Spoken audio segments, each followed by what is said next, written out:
You can't stop thinking about it. What they said, what they did, the betrayal, the lies, the pain that won't let go, whether it's the middle of the night, driving to work, or in the middle of a normal day, it hits you and you're wondering, God, are you even watching this? Do you even care? Here's what nobody tells you about spiritual warfare and divine justice. While you're obsessing over revenge, God's already moving and the signs are right in front of you. I'm going to show you 7 biblical indicators that God is actively dealing with the people who hurt you. But I'm warning you now, some of these truths are going to sting. Because the real question isn't whether God is handling your enemies. The question is, are you ready to let Him? Sign number 1, you're starting to feel unexpected peace.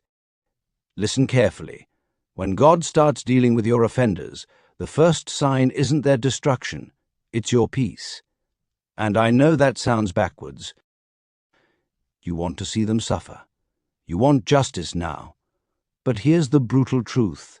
Your obsession with their punishment is poisoning you, not them.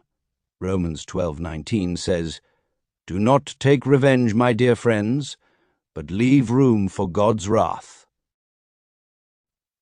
Leave room. That means you need to step back.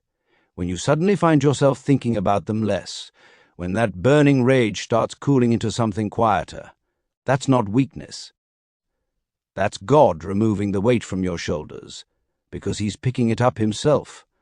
The hard truth is, if you're still consumed by bitterness, you're trying to do God's job, and you're blocking His work in your life while you're at it.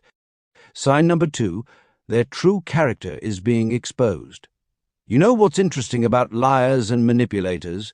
They can only wear the mask for so long. Proverbs 2:6-26 says, "Their malice may be concealed by deception, but their wickedness will be exposed in the assembly." When God starts dealing with someone, He pulls back the curtain. He lets their true colors show. Maybe their lies are starting to contradict each other.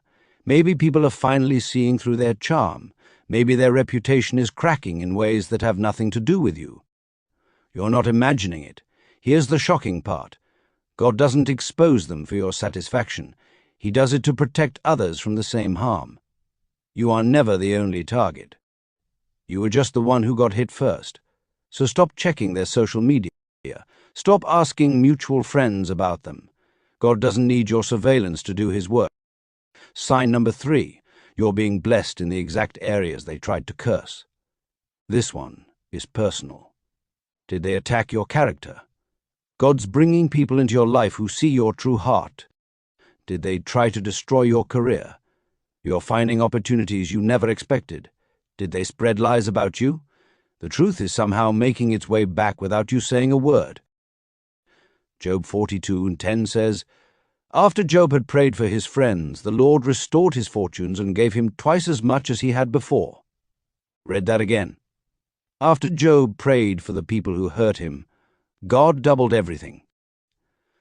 The hard pill to swallow is that your breakthrough is tied to your willingness to release them. Not forget, not pretend it didn't happen, but release them to God. You want restoration? Stop clutching the offense like it's your identity. Sign number 4, they're facing consequences that have nothing to do with you. God's justice is creative. You're not involved. You didn't orchestrate it. You didn't even pray for it specifically. But suddenly their life is falling apart in ways that mirror exactly what they did to you.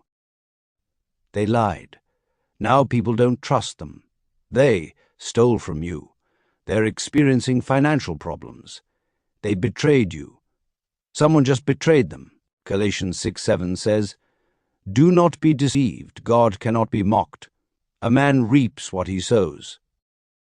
This isn't karma. This is biblical law. Seeds always produce fruit. The brutal reality check is when you see this happening. Your first instinct will be satisfaction, maybe even joy. But here's what separates spiritual maturity from spiritual infancy. Can you see their consequences and still pray for their repentance? If you can't, you're not as free as you think you are. Sign number 5. God is bringing you into a season of favor. When God deals with your enemies, he simultaneously elevates you, not despite them, but to fulfill the purpose they tried to derail. You're suddenly getting opportunities you're not even qualified for. Doors are opening that shouldn't make sense. People are drawn to you without explanation. Genesis 39 tells us that while Joseph's brothers thought they destroyed him by selling him into slavery, God was positioning him to save nations. Here's what you need to understand. Your pain wasn't pointless. Your enemy wasn't stronger than God's plan. Every setback was a setup. But this favor comes with a warning. Don't you dare waste it obsessing over the people still in the pit.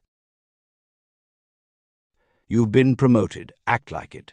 Sign number 6. You're developing a testimony that helps others. The enemy wanted your pain to destroy you.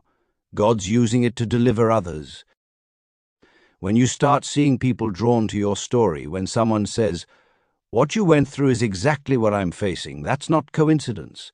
That's God redeeming your suffering. 2 Corinthians 1:4 says God comforts us in all our troubles so that we can comfort those in any trouble with the comfort we ourselves receive from God. Your hurt was never just about you. It was about everyone God's going to heal through you. The uncomfortable truth is if you're still hiding your story, if you're still ashamed of what happened to you, you're letting your enemy win twice. Once when they hurt you and again by making you believe that pain disqualifies you. It doesn't. It credentials you. Sign number 7, you no longer need to tell your side of the story. This is the final sign. When God is dealing with the people who hurt you, you stop needing to defend yourself. You stop rehearsing what happened. You stop explaining your innocence to people who weren't there. You stop posting cryptic messages hoping they'll see. Isaiah 5:4-17 says, "No weapon forged against you will prevail, and you will refute every tongue that accuses you." You will refute, not with arguments, not with evidence, but with your life, with your peace, with your victory. The hardest truth of all is when you finally let go of the story, that's when God tells it for you. And he's a way better narrator than you ever were. So here's your choice. You can stay stuck. Keep scrolling through their social media at midnight. Keep rehearsing your pain like it's your purpose. Keep waiting for them to apologize, to hurt like you hurt, to finally understand what they did. You can waste another year building a case in your mind that nobody's ever going to hear. Or you can choose something radical. Release them, not because they deserve it, but because you deserve to be free more than they deserve your hatred. Pray for them. Real prayers, not God, help them see what they did, but God, bless them.